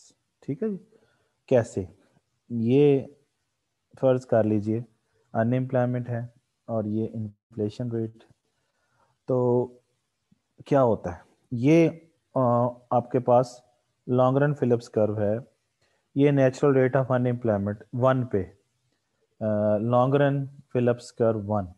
और अगर फर्ज करें कि natural rate of unemployment change हो जाता है, 2 हो जाता है, तो लॉन्ग रन फिलिप्स कर्व अब यहाँ पे आ जाएगा, लॉन्ग रन फिलिप्स कर्व यहाँ पे आ जाएगा 2। ठीक है, तो जब चेंज आएगा एनआरयू में तो long run Phillips curve shift कर जाएगा। ठीक हो गया। अब एनआरयू कब चेंज होता है, तो वो आपको मैंने पहले बताया कि एनआरयू के फैक्टर्स कौन कौन से होते हैं, ये वाले फैक्टर्स जो नेचुरल रेट ऑफ अनएम्प्लॉयमेंट जो मैंने भी आपको समझिए। तो नेचुरल रेट ऑफ अनएम्प्लॉयमेंट कब चेंज होगा, जब ये दोनों चेंज होंगे, ये और ये, यानी स्ट्रक्चरल अनएम्प्लॉयमेंट और इनकी वैल्यूज दोनों की, लेकिन ये 0% ही रहनी चाहिए। नेचुरल अनएम्प्लॉयमेंट के लिए जरूरी है कि साइक्लिकल अनएम्प्लॉयमेंट 0% ही रहे, वो नहीं चेंज होगी। सिर्फ साइक्लिकल अपना स्ट्रक्चरल और फ्रिक्शनल अनएम्प्लॉयमेंट चेंज होगी तो फिर आपका natural rate of unemployment change हो जाएगा। जैसे यहाँ पर 3% है और उसके लिए मैंने बताया कि ये चेंज नहीं होगा, ये वाला चेंज नहीं होगा, CU चेंज नहीं करना, ये दोनों चेंज करना है। CU 0% ही रहेगा क्योंकि ये कंडीशन है फुल एम्प्लॉयमेंट के लिए, जो मैंने अभी आपको कंडीशन बताई है कि ये 0% ही रहेगा, लेकिन ये दोनों पॉजिटिव होंगे और इन दोनों का सम ही एक्चुअली, इन दोनों का सम ही ये वाली चीज बनती है ना। ओके, तो अब आपसे पूछें कि कैसे चेंज होगा, शिफ्ट होगा, तो मैंने आपको बता दिया। अच्छा, अब अगली बात जो मैं आपको इसी के अंदर करना चाह रहा हूँ और ये फिर टॉपिक हमारा ख़त्म हो जाएगा, वो ये है कि वो क्या है, वो मैं आपको एक कर्व से समझा देता हूँ दोबारा से। वो है जी शॉर्टन फिलिप्स कर्व से समझाते हैं आपको। ये एक्चुअल इन्फ्लेशन रेट होता है, ना भी ए लिखें तो इसका मतलब एक्चुअल इन्फ्लेशन रेट ही है, ये आपने जेहन में रखना है। जैसे अब यहाँ पे फॉर एग्जांपल ये आपके पास शॉर्टन फिलिप्स कर्व है, तो शॉर्टन फिलिप्स कर्व है और इसके ऊपर फर्ज कर लें कि एक्सपेक्टेड इन्फ्लेशन रेट जो है वो फर्ज कर लें कि 10%। तो अब इसका मतलब ये है कि फर्ज करें कि ये एक पॉइंट है जिसको हमने ए पॉइंट का नाम दिया है और इस जगह पर नेचुरल रेट ऑफ अनएम्प्लॉयमेंट जो है वो एग्जिस्ट करता है।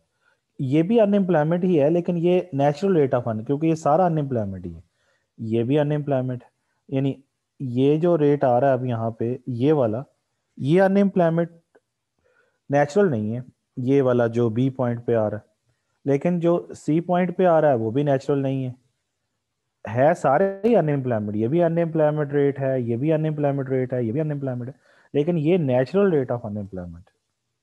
तो इसका मतलब ये है कि एक शॉर्ट टर्म फिलिप्स कर्व पर एक नेचुरल रेट ऑफ अनएम्प्लॉयमेंट होता है और एक ही एक्सपेक्टेड इन्फ्लेशन रेट होता है, लेकिन एक्चुअल इन्फ्लेशन रेट बहुत सारे होते हैं और अनएम्प्लॉयमेंट रेट भी बहुत सारे होते हैं।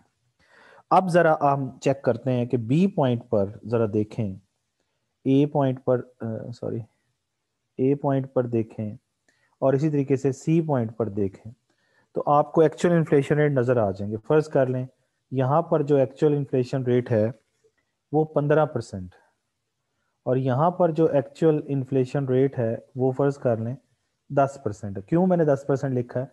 क्योंकि मुझे पता है कि नेचुरल रेट ऑफ अनएम्प्लॉयमेंट होता ही वहाँ पे है जहाँ पर एक्चुअल इन्फ्लेशन रेट और एक्सपेक्टेड इन्फ्लेशन रेट बराबर होते हैं, इसलिए मैंने यहाँ 10 लिखा क्योंकि यहाँ पर एक्सपेक्टेड इन्फ्लेशन रेट कितना है, 10%।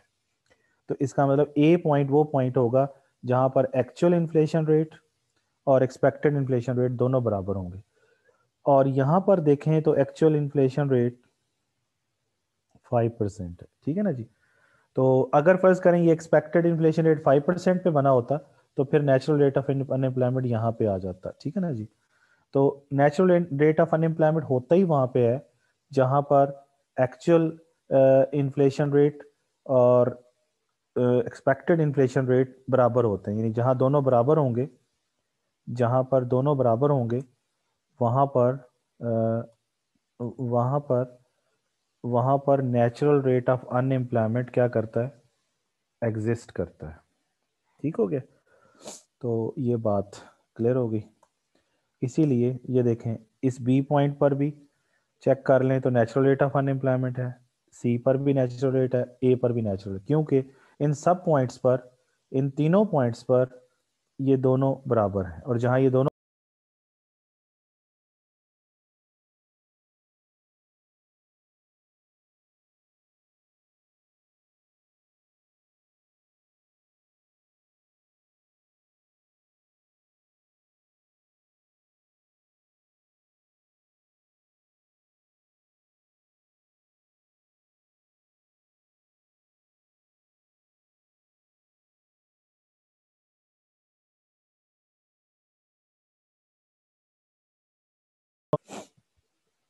अच्छा, अब अगर हम पॉइंट बी पर चेक करें तो बी पॉइंट पर आपने मुझे बताना है क्या हो रहा है।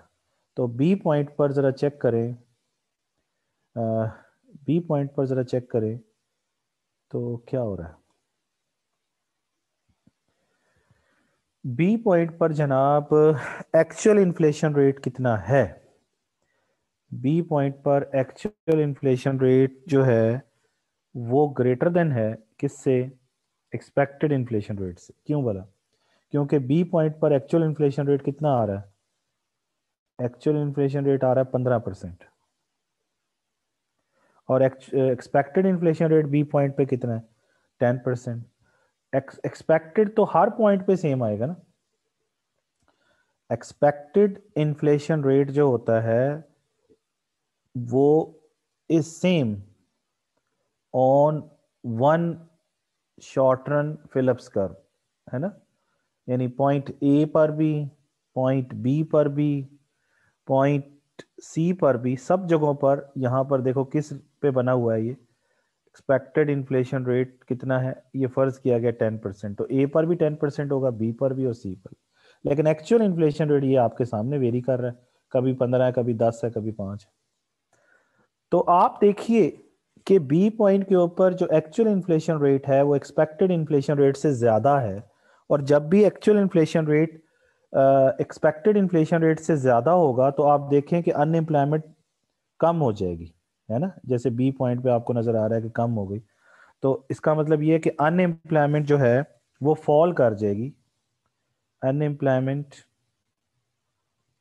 रेट फॉल्स, यानी कम हो जाता है। कहाँ से कम हो जाता है? From natural rate of unemployment. तो नेचुरल रेट ऑफ अनएम्प्लॉयमेंट पे कोई तो अनएम्प्लॉयमेंट रेट होगा, फर्ज कर लें 5% है, तो ये कुछ 2-3% पे आ जाएगा UN1 जो है। तो ये रिजल्ट बड़ा इंपॉर्टेंट है कि अनएम्प्लॉयमेंट रेट क्या करेगा? फॉल करेगा from natural rate of unemployment. ये आपके सामने। इसी तरीके से अगर आप पॉइंट सी पर चेक करें तो पॉइंट सी पर आपको नजर आएगा कि एक्चुअल इन्फ्लेशन रेट कम है किससे? एक्सपेक्टेड इन्फ्लेशन रेट से। तो actual inflation rate C point पर जरा चेक करें कितना है? 5% है ना, वो है 5%। और एक्सपेक्टेड तो सब पे सेम ही होता है, वो 10% है। अच्छा, अब क्या होगा? सी पॉइंट आपके सामने, आप ही बताइए क्या हुआ है? क्या अनएम्प्लॉयमेंट बढ़ गया या कम हो गया? तो ये आपके सामने है, ये बढ़ गया। इधर तो कम हो गया था ना। अब आप यहाँ पे आ जाएंगे UN2 पे फॉर एग्जाम्पल। तो इसका मतलब ये है कि इस सिचुएशन के अंदर अनएम्प्लॉयमेंट क्या हो जाती है? अनएम्प्लॉयमेंट रेट बढ़ जाता है। अनएम्प्लॉयमेंट रेट राइजेस या increases from natural rate of unemployment, और वो NRU से कहाँ चला जाता है? अनएम्प्लॉयमेंट 2 पे चला गया। और इधर ये NRU से कहाँ चला गया? UN1 पे आ गया था। ठीक है जी। तो ये 3 पॉइंट्स आपको मजीद मैंने समझा दिए ABC शॉर्टन फिलिप्स कर्व के ऊपर। ठीक है, ये आपके ऑब्जेक्टिव में काफ़ी हेल्पफुल होते हैं अक्सर। वो पूछते हैं कि if actual inflation rate is equal to the expected inflation rate then what happens. तो आप कहेंगे then natural rate of unemployment exist. उस जगह पर natural rate of unemployment exist करेगा। फिर बताते हैं कि ग्रेटर देन हो एक्चुअल इन्फ्लेशन रेट एक्सपेक्टेड से, तो क्या होगा? तो आप कहेंगे अनएम्प्लॉयमेंट रेट फॉल कर जाएगी। किस लेवल से? नेचुरल रेट ऑफ अनएम्प्लॉयमेंट के लेवल से। और अगर एक्चुअल इन्फ्लेशन रेट जो है वो कम है एक्सपेक्टेड इन्फ्लेशन रेट से, तो फिर क्या होगा? तो आप बता देंगे कि अनएम्प्लॉयमेंट जो है वो बढ़ जाएगी। ठीक है ना जी। यहाँ पर ये है, यहाँ पर ये है। ठीक है, तो ये 3 पॉइंट्स आपके सामने, 1, 2 और ये 3। और तीनों मैंने शॉर्टन फिलिप्स कर्व से आपको समझाने की कोशिश किया है। ठीक है जी, कोई बात शायद आपको समझ आ गई हो। ठीक है।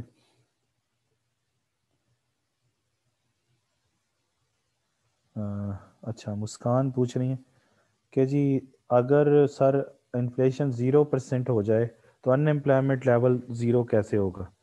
अनएम्प्लॉयमेंट 0 तो मैंने कहा ही नहीं है। अनएम्प्लॉयमेंट तो 0 मैंने नहीं कहा। अनएम्प्लॉयमेंट रेट तो आपके सामने है। अनएम्प्लॉयमेंट रेट 0 तो यहाँ पे होगा ना, इस जगह पे, इस पॉइंट पे जहाँ मैंने हाईलाइट किया है। ये देखें ना, अनएम्प्लॉयमेंट इस तरफ को जाते जाए तो अनएम्प्लॉयमेंट बढ़ती जा रही, बढ़ती जा रही, बढ़ती जा रही, बढ़ती, क्योंकि अनएम्प्लॉयमेंट को आपने एक्स एक्सिस पे प्लॉट किया। और अगर इन्फ्लेशन देखें तो इन्फ्लेशन को अगर बढ़ाएंगे तो इस तरह बढ़ेगा, इस तरह। ये इन्फ्लेशन बढ़ रहा है ऐसे ऐसे। ठीक है ना, ये इन्फ्लेशन बढ़ने का पॉइंट है, ये जो मैंने आपको हाईलाइट करके बताया ये वाला। वाई एक्सिस पे और एक्स एक्सिस पे, वाई एक्सिस पे इन्फ्लेशन बढ़ेगा, एक्स एक्सिस पे अनएम्प्लॉयमेंट बढ़ेगा। ठीक, ओके। अच्छा अब चले जी नेक्स्ट, नेक्स्ट जो है वो हमारे पास टॉपिक, नेक्स्ट टॉपिक पे चलते हैं। तो मैं आपको जस्ट अ मिनट, मैं आपको बुक से भी बता दूं। ये देखें, ये मैंने आपको करा दिया, अनएम्प्लॉयमेंट एंड इन्फ्लेशन, ये मैं करा चुका हूँ।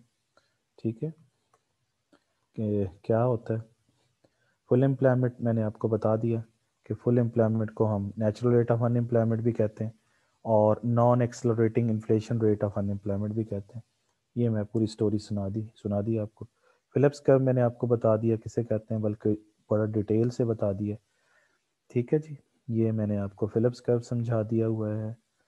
फिर मैंने स्टैगफ्लेशन भी समझा दिया, एक्सपेक्टेड इन्फ्लेशन रेट भी समझा दिया, ये शॉर्ट रन फिलिप्स कर्व की शिफ्टिंग समझा दी, लॉन्ग रन फिलिप्स कर्व भी समझा दिया। ये लॉन्ग रन फिलिप्स कर्व है, ये वाला, ठीक है ना जी, ये लॉन्ग रन फिलिप्स कर्व है, ये लॉन्ग रन फिलिप्स कर्व है, ये भी मैंने समझा दिया।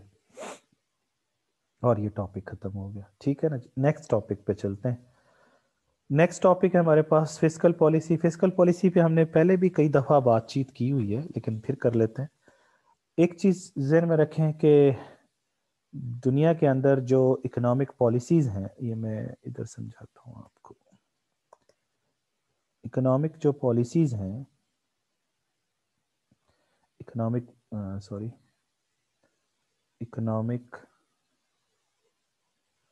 पॉलिसीज़ जो हैं वो दो तरह की हैं। एक को हम डिमांड साइड पॉलिसीज़ कहते हैं और दूसरे को हम सप्लाई साइड पॉलिसीज़ कहते हैं। तो दो तरह की आपके पास क्या है, पॉलिसीज़ हैं, डिमांड साइड पॉलिसीज़ और दूसरी कौन सी, सप्लाई साइड पॉलिसीज़। ये इकोनॉमिक पॉलिसीज़ की मैं बात कर रहा हूँ। अच्छा जी, तो एक डिमांड साइड पॉलिसीज़ हैं और दूसरी कौन सी हैं, दूसरी सप्लाई साइड पॉलिसीज़ हैं। तो सप्लाई साइड पॉलिसीज़ क्या होती हैं, जो इफ़ेक्ट करती हैं, ये इफ़ेक्ट करती हैं एग्रीगेट सप्लाई को। और डिमांड साइड पॉलिसीज़ वो होती हैं जो अफेक्ट करती हैं एग्रीगेट डिमांड को। ठीक है, ये इसलिए इनको demand and supply side policies कहते हैं। अच्छा, अब ये जो डिमांड साइड पॉलिसीज़ हैं, इनको हम डिमांड मैनेजमेंट पॉलिसीज़ भी कहते हैं। और ये डिमांड मैनेजमेंट पॉलिसीज़ में दो इम्पॉर्टेंट पॉलिसीज़ हैं। एक को हम फिस्कल पॉलिसी कहते हैं और दूसरे को हम मॉनेटरी पॉलिसी कहते हैं। ठीक है, तो आप ये ज़हन में रखें कि डिमांड साइड, ये जो हम आपके पास फिस्कल पॉलिसी की बात कर रहे हैं, यानी फिस्कल पॉलिसी, और दूसरी तरफ जो हम मॉनेटरी पॉलिसी की बात कर रहे हैं, ये दोनों पॉलिसीज़ जो हैं एक्चुअली क्या हैं, ये डिमांड साइड पॉलिसीज़ हैं। यानी ये किसको अफेक्ट करती हैं जाके, ये एग्रीगेट डिमांड को अफेक्ट करती हैं। ठीक है, फिस्कल पॉलिसी भी डिमांड साइड पॉलिसी है और मॉनेटरी पॉलिसी भी डिमांड साइड पॉलिसी है। और ये बात मैं पहले भी बता चुका हूँ कि ये जो फिस्कल पॉलिसी है, ये गवर्नमेंट की पॉलिसी होती है, आपकी जो हुकूमत की पॉलिसी। और ये वाली पॉलिसी है मॉनेटरी पॉलिसी, ये सेंट्रल बैंक्स पॉलिसी होती है। ये गवर्नमेंट की पॉलिसी मींस गवर्नमेंट की बजट की पॉलिसी होती है, या इसको बजटरी, या इसको बजट भी बोल देते हैं बाज़-औक़ात फिस्कल पॉलिसी को, बजट पॉलिसी या बजटरी पॉलिसी, या बाज़-औक़ात इसको टैक्स की पॉलिसी भी कह दिया जाता है, टैक्स पॉलिसी। या इसको फिर गवर्नमेंट एक्सपेंडिचर या स्पेंडिंग की पॉलिसी भी कहा जाता है। एक्सपेंडिचर या स्पेंडिंग की पॉलिसी, ये आपके सामने है, ठीक है, फिस्कल पॉलिसी। तो ये दोनों समझ आ गई।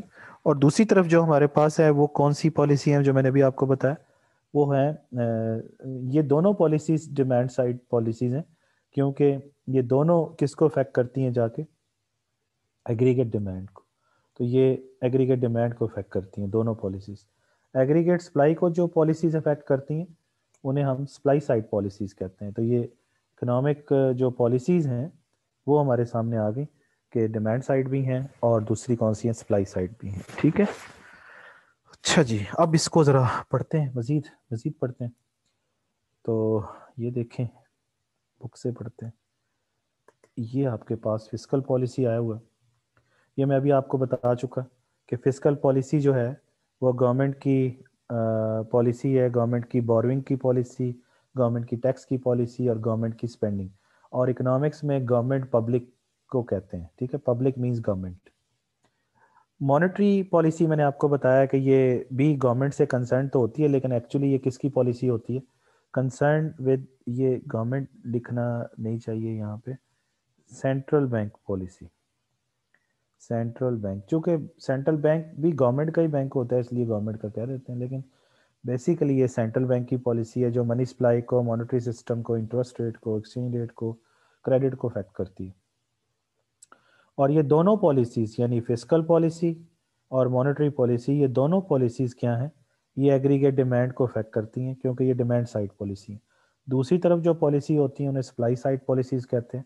और ये किसको अफेक्ट करती हैं, ये एग्रीगेट सप्लाई कर्व को अफेक्ट करती हैं। और वो किसको अफेक्ट करती हैं, ये एग्रीगेट डिमांड को अफेक्ट करती हैं। ये बात मैं अभी आपको समझाई। अच्छा, हम क्या पढ़ रहे हैं, बजट, हम फिस्कल पॉलिसी क्या पढ़ रहे हैं, इसको हम बजटरी पॉलिसी भी कहते हैं, और भी नाम मैंने आपको भी समझाया लिख के, ठीक है। अच्छा, असल में जो ये जो फिस्कल पॉलिसी है ना, इसमें ये जो वर्ड है फिस्क, ये फिस्क, फिस्क लैटिन वर्ड है और इसका मतलब होता है ट्रेजरी। ट्रेजरी, ट्रेजरी कहते हैं खजाने को, गवर्नमेंट का जो खजाना होता है, ये लैटिन वर्ड है। लैटिन वर्ड, लातीनी जुबान का लफ्ज है फिस्क। फिस्क से ये अंग्रेजी जुबान का लफ्ज बना है फिस्कल, ठीक है। इसका मतलब है ट्रेजरी, ट्रेजरी कहते हैं खजाने को, और खजाने का ताल्लुक इससे हुकूमत से, हुकूमत का खजाना, हुकूमत की पॉलिसी। अच्छा जी, आगे चलें तो नेक्स्ट है बजट सरप्लस और बजट डेफिसिट। ये बात हम पहले समझते हैं कि बजट तीन तरह का हो सकता है, बजट सरप्लस में भी हो सकता है। अगर गवर्नमेंट की एक्सपेंडिचर और टैक्स बराबर हो, टैक्स रेवेन्यू, तो इसे बैलेंस बजट कहते हैं। अगर गवर्नमेंट की एक्सपेंडिचर ज़्यादा हो टैक्स से तो इसे हम डेफिसिट बजट कहते हैं, डेफिसिट बजट। और अगर गवर्नमेंट की स्पेंडिंग कम हो, टैक्सेस ज़्यादा हो, तो इसे हम सरप्लस बजट कहते हैं। और इसी सरप्लस बजट का मतलब यह है कि गवर्नमेंट अखराजात कम कर रही है, टैक्स से पैसा ज़्यादा इकट्ठा कर रही है, इसी को ही हम पब्लिक सेविंग्स भी कहते हैं, गवर्नमेंट की सेविंग्स, पब्लिक सेविंग्स, ठीक है। ओके, तो इसका मतलब ये है कि जब गवर्नमेंट एक्सपेंडिचर कम होगा, गवर्नमेंट के रेवेन्यू, रेवेन्यू का मतलब टैक्स है, तो फिर बजट तो सरप्लस में होना ही है। और अगर एक्सपेंडिचर बढ़ जाता है रेवेन्यू से यानी टैक्स से, तो फिर बजट डेफिसिट में चला जाएगा। अब ये देखना है कि अगर गवर्नमेंट ये चाहती है, if government wants to stimulate the aggregate demand in the economy, मतलब गवर्नमेंट ये चाहती है कि एग्रीगेट डिमांड में इजाफा हो, तो गवर्नमेंट क्या करेगी, आप जानते हैं कि एग्रीगेट डिमांड के कंपोनेंट्स क्या क्या हैं। एग्रीगेट डिमांड के कंपोनेंट्स हैं A D is equal to C plus I plus G plus X minus M, है ना, यही है ना। तो जी क्या करे, अगर जी को गवर्नमेंट क्या करेगी, बढ़ा देगी। जी को बढ़ाएगी तो इसका इफेक्ट किस पे जाएगा, एग्रीगेट डिमांड पे जाएगा। तो इसका मतलब ये है कि अगर गवर्नमेंट चाहती है कि एग्रीगेट डिमांड बढ़े तो वो अपनी स्पेंडिंग बढ़ाएगी। नंबर टू, अगर गवर्नमेंट टैक्स में कमी कर दे तो तब भी लोग क्या करेंगे, लोगों के पास इनकम ज्यादा बच जाएगी, टैक्स नहीं देना पड़ेगा ना, तो डिस्पोजेबल इनकम में इजाफा हो जाएगा। तो इसका मतलब ये है कि इस सूरत में भी एग्रीगेट डिमांड क्या होगी, बढ़ जाएगी। इसका मतलब दो सूरतें हैं। अगर एग्रीगेट डिमांड को बढ़ाना चाहती, यहाँ पर यही बात कर रहे हैं कि स्टिमुलेट करना चाहती, स्टिमुलेट का मतलब है बढ़ाना डिमांड इन द इकोनॉमी, तो क्या करें। तो उसने दो बातें बताई हैं, ए पॉइंट और बी पॉइंट। ए के अंदर उसने कहा है कि जी को बढ़ा दें, और इसके अंदर बी के अंदर उसने कहा कि टी को कम कर दें, यानी टैक्स को कम कर दें। अगर ये दोनों कर देते हैं तो इसका रिजल्ट निकलेगा कि एग्रीगेट डिमांड बढ़ जाएगी, और यही वो कह रहा है कि एग्रीगेट डिमांड कैसे बढ़ेगी। तो यहाँ पे उसने कहा कि अगर इंक्रीज करना चाहते हैं डिमांड डायरेक्टली, तो गवर्नमेंट खुद से स्पेंडिंग करे, तो उस यानी एजुकेशन सर्विसेज दे, हेल्थ सर्विसेज पे खर्च करे, लोगों को जॉब दे, इंफ्रास्ट्रक्चर पे खर्च करे, रोड्स बनाए वगैरह वगैरह। तो ये है जी तरीका एग्रीगेट डिमांड को बढ़ाने का। लेकिन ये जो स्पेंडिंग बढ़ा रही है गवर्नमेंट खुद से, इसको ये कहाँ से आएगा पैसा, मतलब गवर्नमेंट ने खर्चा करना है तो पैसा कहाँ से आएगा। तो वो ये दो तरीके बता रहा है कि पैसा कहाँ से आएगा। पहला तरीका वो ये कह रहा है कि ये जो एक्स्ट्रा स्पेंडिंग गवर्नमेंट कर रही है उसको फाइनेंस करेगी टैक्स लगा के, टैक्स से पैसा इकट्ठा करेगी और फिर खर्च कर देगी।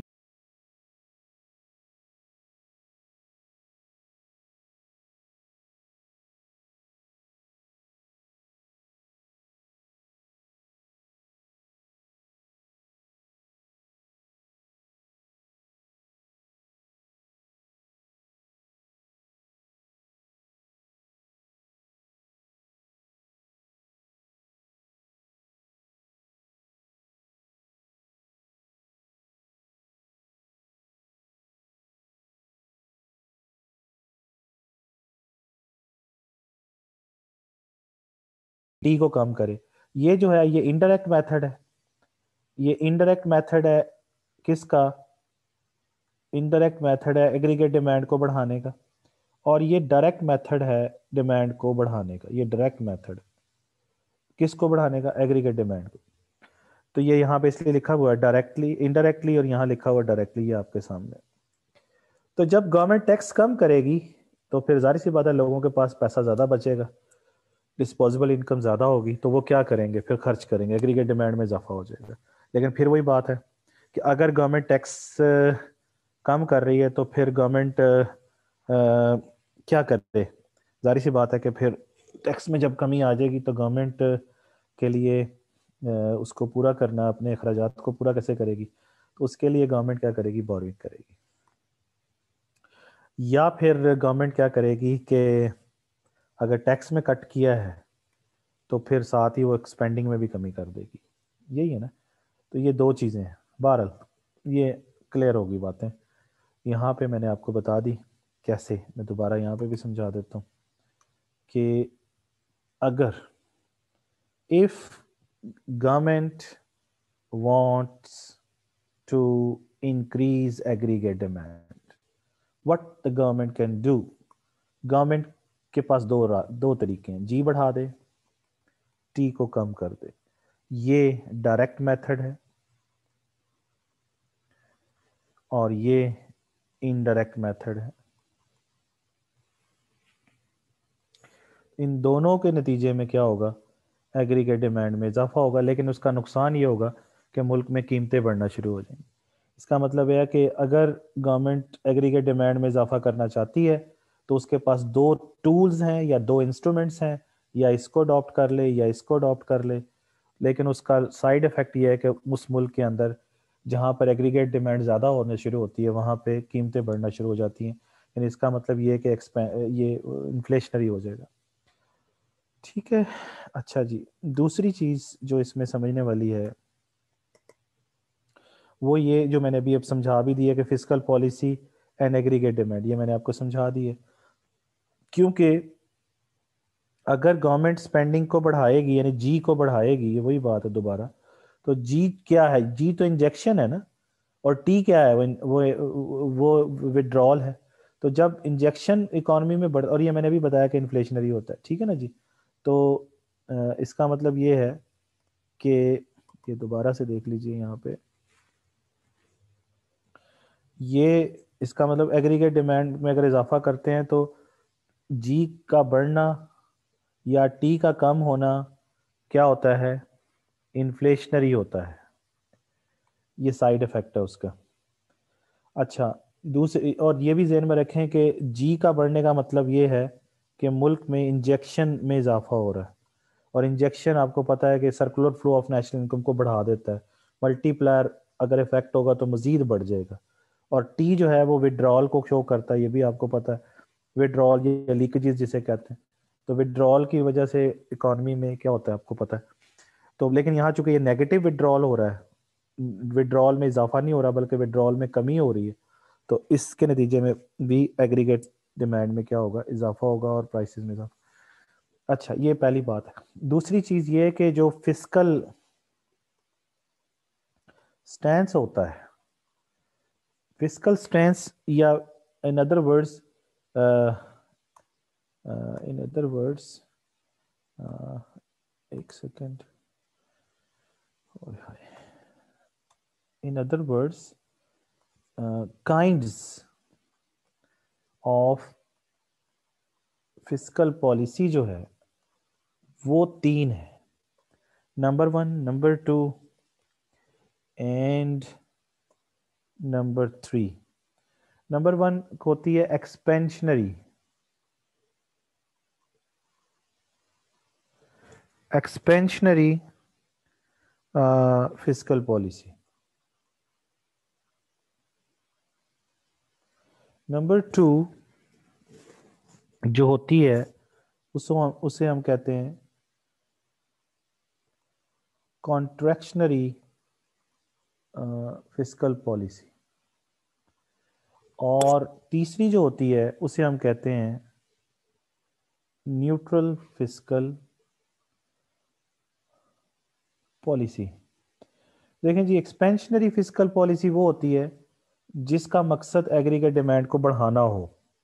कॉन्ट्रैक्शनरी फिस्कल पॉलिसी वो होती है जिसका मकसद एग्रीगेट डिमांड को कम करना हो।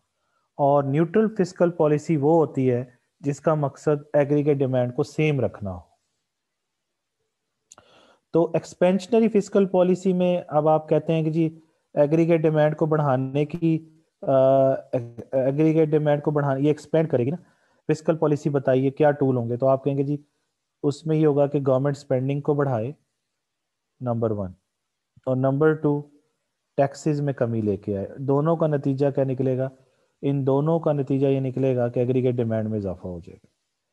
अच्छा, अगर आपसे कहा जाए कि कॉन्ट्रैक्शनरी फिस्कल पॉलिसी के लिए क्या टूल है, तो उसके लिए जो टूल है वो ये है, नंबर 1 कि कॉन्ट्रैक्ट करना है ना कि एग्रीगेट डिमांड इतनी ना बढ़े तो गवर्नमेंट खर्चा ही ना करे।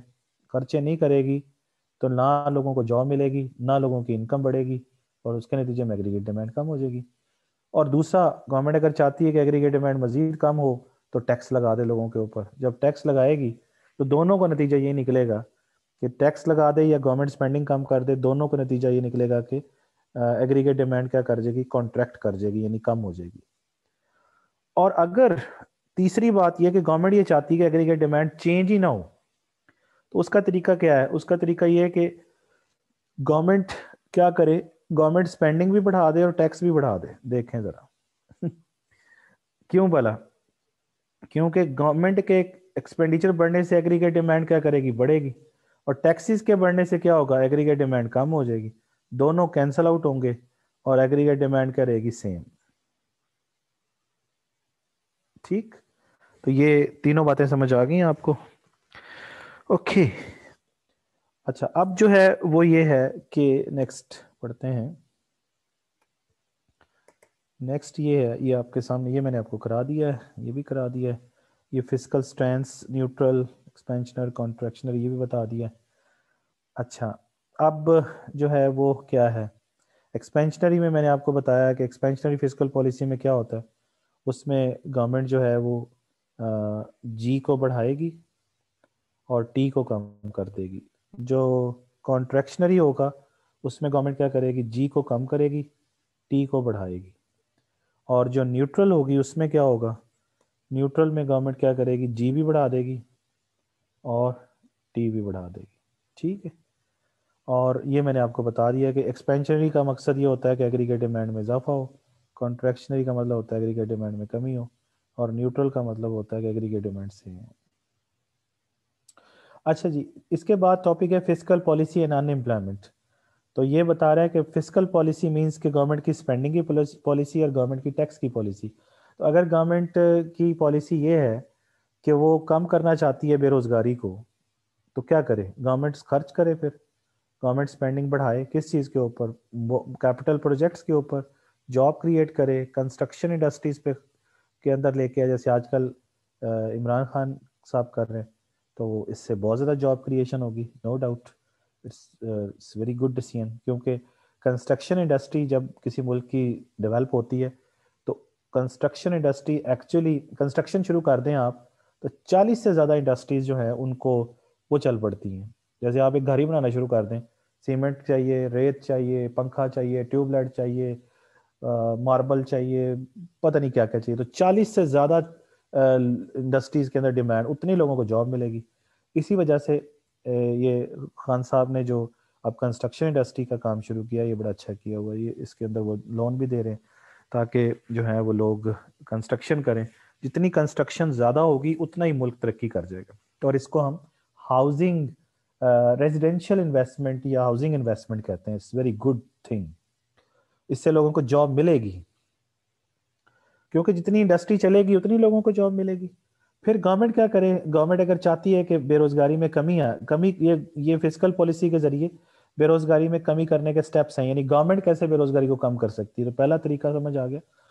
दूसरा ये है कि गवर्नमेंट ट्रेनिंग दे, लोगों को ट्रेनिंग स्कीम शुरू करे, जिससे लोगों को ट्रेन करे और ट्रेन करके उनको प्राइवेट सेक्टर में जॉब आसानी से फिर मिल जाएगी। अगर अनट्रेंड लोग हो गए तो वो जॉब नहीं ले सकते। सिर्फ तालीम हासिल करने से जॉब नहीं मिलेगी, ट्रेनिंग स्किल का होना भी बड़ा ज़रूरी है। तो उसके लिए गवर्नमेंट एक इदारा बनाए जो कि प्रॉपरली उसके लिए लोगों को ट्रेन करे, हमारे जो यूथ है उसको स्किल्ड करे, तो फिर कहीं जाके वो उनको जॉब आसानी से मिलती है। और इसके लिए ज़ाहिर सी बात है, टैबटा के थ्रू और बहुत सारे इदारे गवर्नमेंट ने इस्टेब्लिश किए हैं, जिसके थ्रू गवर्नमेंट आजकल यूथ को स्किल करने के ऊपर और ट्रेनिंग देने के ऊपर ज़्यादा तवज्जो दे रही है। हर तरह की ट्रेनिंग, मुख्तलिफ किस्म के ट्रेनिंग कोर्सेज हैं, स्किल के कोर्सेज हैं। और जी ये आप लोग ज़रा देख सकते हैं, वर्चुअल यूनिवर्सिटी के अंदर भी और कॉमसेट्स के अंदर भी इस तरह की बहुत सारी ऑनलाइन ट्रेनिंग्स भी हो रही हैं। फिर है जी, गवर्नमेंट जो है वो टैक्स कंपनीज, टैक्स गवर्नमेंट जो है वो टैक्स लगाए कंपनीज के ऊपर, उन देख के कि वो कितने लोगों को जॉब दे रही है। नंबर देखे कि एक कंपनी में कितने लोगों को काम दिया हुआ एक प्राइवेट फर्म ने, और उनको कितनी पे दे रही है। यानी अगर गवर्नमेंट ये करे कि जो इंडस्ट्री ज्यादा लोगों को रोजगार देगी, हम उनके ऊपर टैक्स कम कर देंगे, तो उससे भी अनएम्प्लॉयमेंट कम हो जाएगी। समझ रहे हैं ये बात? मतलब एक फर्म है, मेरी फर्म है, उसमें 50 बंदे काम करते हैं, तो मैं कहता हूँ जी मैं 50 बंदे, वो कहते हैं आप 100 कर लें, हम आपके ऊपर टैक्स कम कर देंगे। तो मैं 50 बंदों को मजीद जॉब देता हूँ और टैक्स कम कर देगी गवर्नमेंट मेरे ऊपर। इससे बेरोजगारी आहिस्ता आहिस्ता कम होने शुरू हो जाएगी। या पे लेवल भी गवर्नमेंट देख सकती है कि आपने लोगों को पे कितनी कर रहे हैं, पे ज्यादा करें लोगों की, तब भी हम आपको टैक्स की छूट दे देंगे, टैक्स में कमी कर देंगे। तो this is one way government ऐसे कर सकती है। बहरहाल, इसके बाद जी नेक्स्ट एक चीज जो आपको समझाई जा रही है वो ये है कि एक चीज होती है, ये वाली जो पैराग्राफ है, इस पैराग्राफ के अंदर बैलेंस बजट मल्टीप्लायर की कहानी सुनाई जा रही है। बैलेंस बजट मल्टीप्लायर क्या है ये मैं आपको समझा देता हूं, just a minute. Balance budget multiplier, balanced balanced budget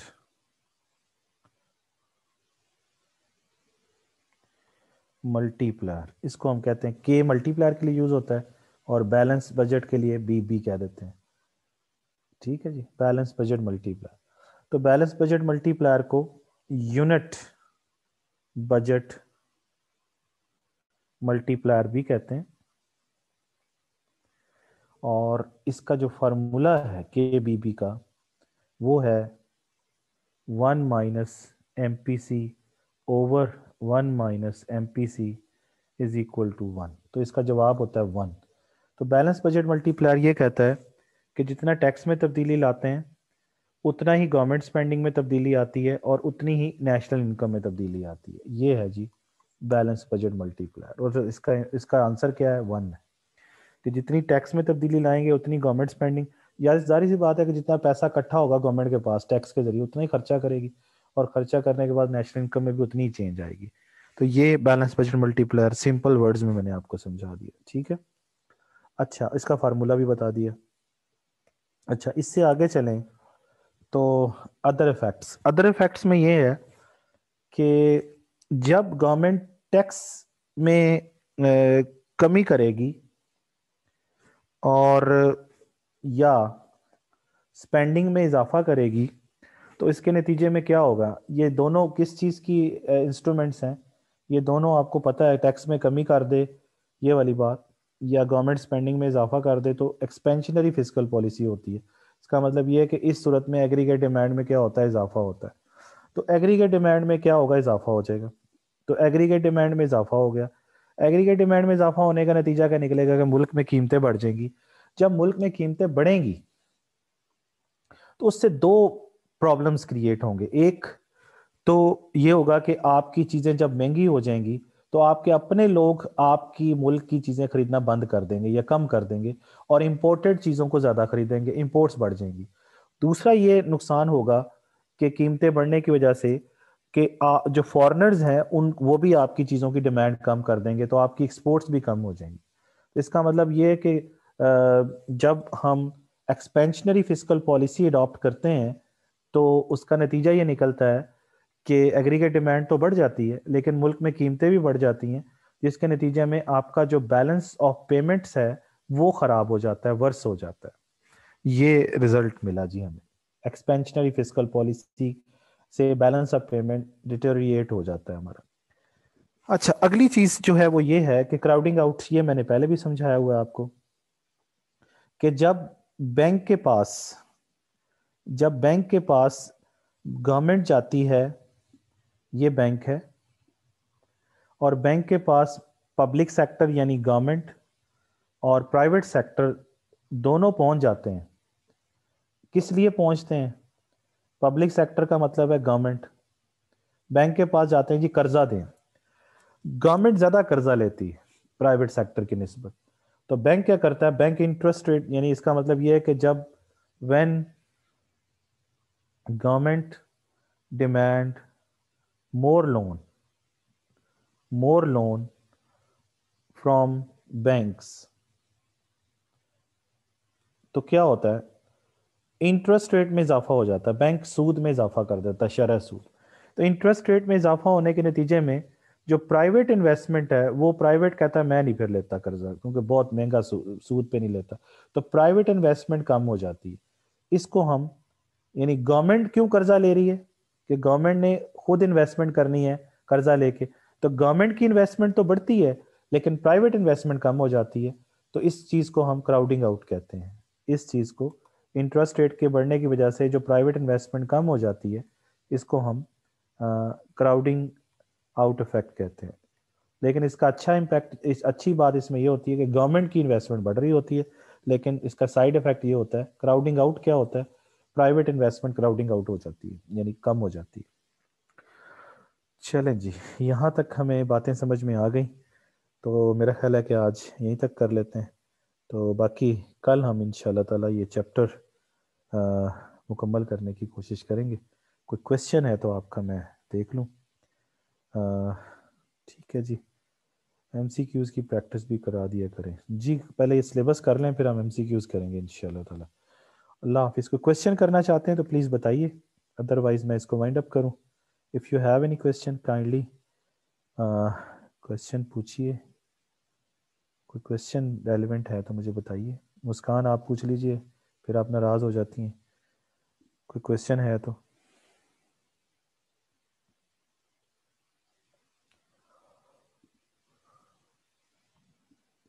so गए सारे? कुछ ज़्यादा समझ तो नहीं आ गई? चलें ठीक है, अगर कोई क्वेश्चन नहीं करना चाहते हैं तो अल्लाह की मर्ज़ी।